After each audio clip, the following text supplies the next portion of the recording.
Hey everyone, let's have a look back at 2019. This is going to be more life-centered. I'm going to make a bookish-centered review or reflections video in the beginning of January when all the reading for 2019 is done. But this one concentrates more on the life goals because 2019 I had two major life goals that I was following. And they may not sound exciting, but one was to rest and recover and the other one was get adjusted to the new job system. So if you've been following me for a while, you know that in recent years I've suffered a few losses, job losses, personal losses. I've been job hunting a lot, constantly on limited short contracts and even unemployed for a while, and really had to deal with a lot of financial insecurity. So 2019 was the first year in a long time where I didn't really have to worry about money or job hunting. I'm still on a limited contract, but it doesn't end till May 2021. So I decided to take the year off and just rest, recover, and recharge my batteries. And a huge part of that was also getting used to the new work environment. You may remember that I used to work multiple jobs parallel, but only part-time, and I had a lot of flexibility in the hours when I worked. And oftentimes I really didn't work in the mornings, which allowed me to follow my own interests and pursue hobbies and other stuff before I had to go to work. And I really enjoy that. I like getting things done before work because then the most important person comes first, which is me. I'm very egocentric like that. But I think it's better to start the day off with doing something that you like than something that you have to. So was changing into an office job and into a 9-to-5 setting, everything changed for me. I had to adjust to strict work hours. I had to adjust to working 5 days instead of 7. And also my free time was all of a sudden in the, let's say, family area time of all my friends. Before, I was able to meet my friends for lunch spontaneously or even take the afternoon off and hang out there. But now I was limited to their family time. And most of my friends have small children and husbands or partners that just come back to work. And so evening times or weekends is usually reserved for family time. It doesn't mean that you never have time to meet your friends in that time, but it's the majority of our friendship time used to be in a different area, which actually helped me in going into this year with the goal of being less social active. A huge part of me saying I want to rest and recover was also doing less things. And a huge part in that was that I wanted to see how much effort my friends make in seeing me. That sounds a little bit harsh, but because I was a flexible one, I was also the active, easy one in doing the social engagement and instigating meetings. And so I said, I'm going to stop doing that this year. I need time for myself. I need time to be just at home and do nothing. And I'm not going to go out of my way to meet friends, which doesn't mean that I said I'm not going to meet friends when they contacted me.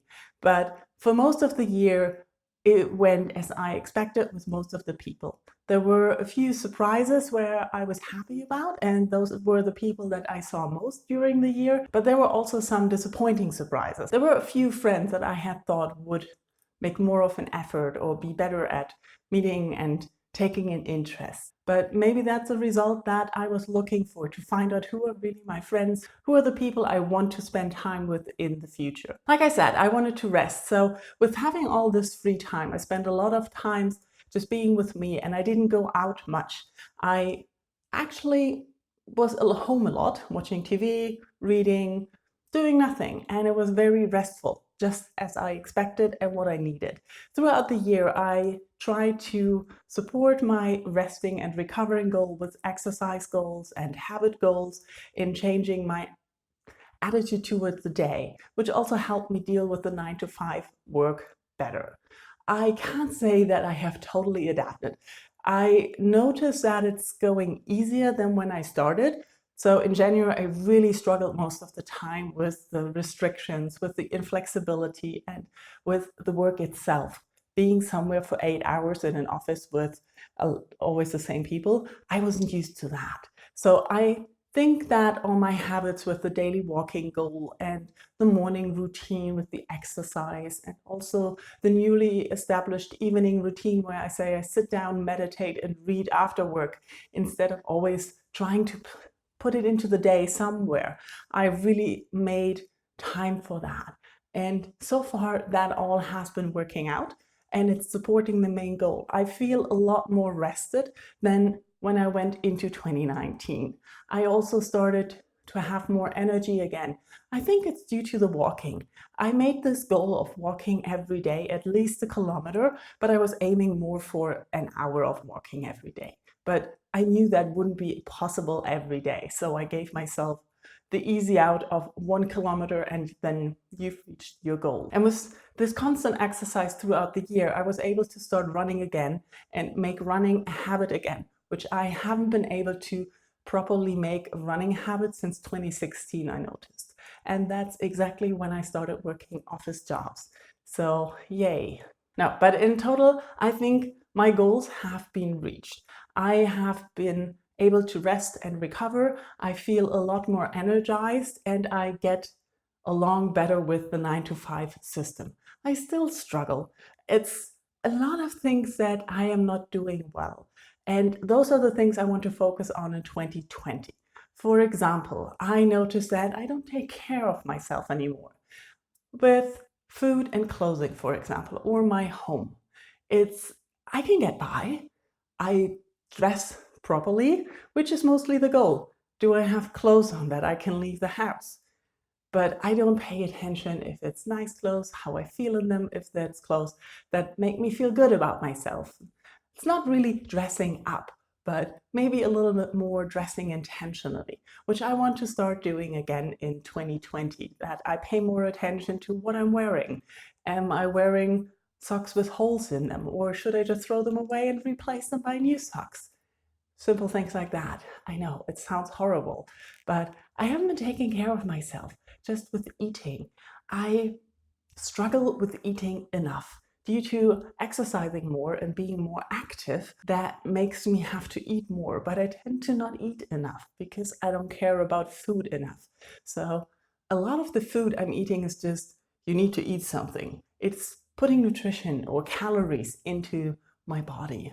Apart from chocolate, I always love chocolate and I enjoy eating chocolate, but that doesn't really help with the nutritional facts. So it does help with the calories that I still don't reach often, even though I'm eating chocolate. I don't know, I need to find ways of making food more attractive again and cooking more and better at preparing lunches that I can take to work, which is what I'm struggling with because I tend to not eat lunch. When I don't work in an office, I just eat a late breakfast and an early dinner. That's what I used to live on. And I can't do that anymore. And it's hard. The same with my apartment. I like my apartment most of the time. I would like to have a smaller apartment. I know nobody ever says that. But I live in a big apartment, which is basically because I moved in here with other people. But now I live here alone and I have to take care of it alone and it's exhausting, but it's still cheaper than moving because, I don't know, rent, crazy. I can't move because I would have to pay more for a smaller place. So I'm living in this big place, but I don't really know how to clean it. So, well, I do know how to clean it, but I just don't want to and I don't care enough.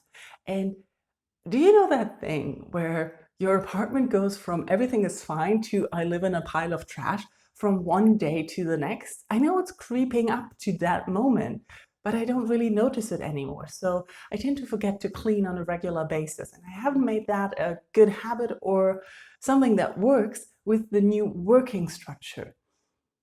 I really need to make that something that works. That all goes into taking better care of myself. I also want to go out more. Even though I enjoyed staying in most of the year and having the time to myself, I noticed that I've been spending a lot of time in my comfort zone. So leaving my comfort zone has become such a stressful factor that I want to make that more of a regular thing again, that I'm not stressing out about going places that I don't know what to expect. Because not doing that makes it harder the next time I have to do it. So I want to go out more again and do more things again that are not just sitting somewhere eating and reading, which is the most that I've gone out. I haven't gone to the cinema a lot. I haven't gone to concerts or parties or anything. So I want to increase that more in 2020, also knowing that I have more energy. The same with the exercise. I want to keep up my exercise habits, increase the running time, maybe pick up another gym class. I found one gym class that is really amazing. I go there on Mondays. I have muscle ache for the rest of the week. I know that doesn't sound attractive, but I noticed that it's helping with the deficiencies that I've developed over the years where I was lazy, and it's giving me more energy to do other things. So I want to increase that and really get more energy from more exercise and being outdoors and being active again. So I'm looking forward to that in 2020. After a lot of rambling, the conclusion is I had a good year. It was a very boring year probably, but it really helped me get to the goals and achieve what I wanted to achieve. I didn't do much, I have to say. I didn't do that many very exciting things, but I had fun and I'm happy where I am right now. And I can move on to 2020, building on top of what I've done in 2019. Let me know how your year went. Did you achieve your goals? Did you have an overarching main goal that you supported with smaller goals? What are your main goals for 2020? What is your lookout? Let's talk in comments. Thank you for watching. Bye-bye.